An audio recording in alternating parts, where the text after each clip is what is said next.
This is my topic, connected but alone, the hidden social cost of smartphone culture among Malaysia's youth.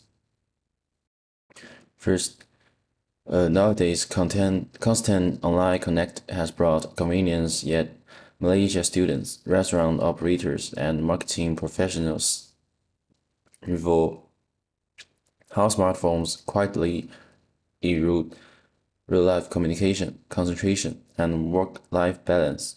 This can be seen every day in shopping malls, university classrooms, and company office in Malaysia. So many young people gather together and their eyes fixed on their shiny smartphones. Young people, most aged 18 to 30, are currently the group that spends the most money on social media. They can't stop browsing, doing, checking Instagram, using WhatsApp. For this generation, smartphones are almost a necessity. They use them for homework, work communication, watching short videos to pass the time, and staying in touch with families and friends. The first interviewee is a student at Taylor's University. He's a sophomore majoring in hotel management. And in campuses, young people tend to spend too much time on social media because they have to focus on their studies and work part-time while they can start browsing online content. Take Mr. Yang, a student majoring in hotel management at Taylor's University, for example. This student spends 4 to 5 hours every day on social platforms, with Instagram and TikTok being his frequently used apps. And he also shared an interesting experience related to the feeling of digital isolation. If he could not use social media for a whole day, he would feel something wrong and emptiness in his heart. His situation is actually similar to many college students in Malaysia who struggle to find a balance between study and using their phones. The second interviewee is one of my uncle who is a owner called Leng, opened a Sichuan restaurant in Malaysia for 3 years.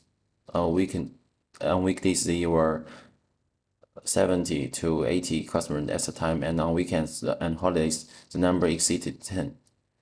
Most of the customers were young people, and he found that many customers spend 10 to 20 minutes fiddling with lighting, adjusting angles, and arranging tables just to take a perfect photo.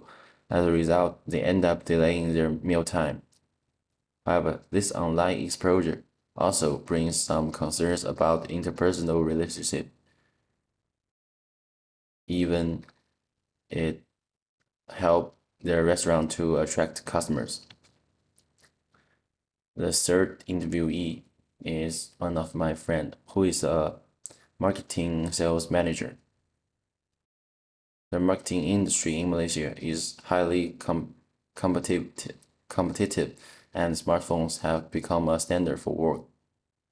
Mr. Luo, one of my friends, is a sales manager, and he relies on WhatsApp teams and work emails to communicate with clients and colleagues. He has to keep his phone inside at all time, so he can respond to customer messages and handle team related matters properly.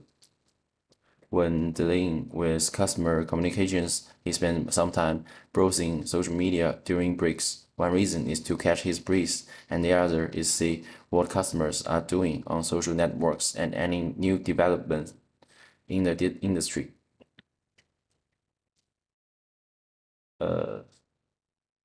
In conclusion, smartphones and social media have become essential part of the lives of Malaysians, and it is impossible to completely abandon or avoid them.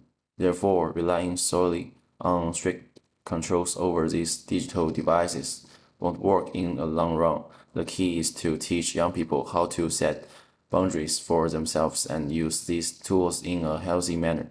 In other words, they need to learn when it is properly appropriate to study and when it's the time to browse.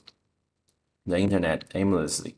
They should engage in personal matters while working, nor bring work-related activities into their leisure time. Additionally, they need to distinguish between the carefully curated images they see online and real-world interpersonal interactions. If young people cannot learn to put away those constantly flashing strings and communicate properly with real people, they will remain trapped in a vicious cycle. They may seem to be chatting and laughing with hundreds of people online, but in reality, they feel extremely lonely or disconnected from everyone around them. Thank you for listening.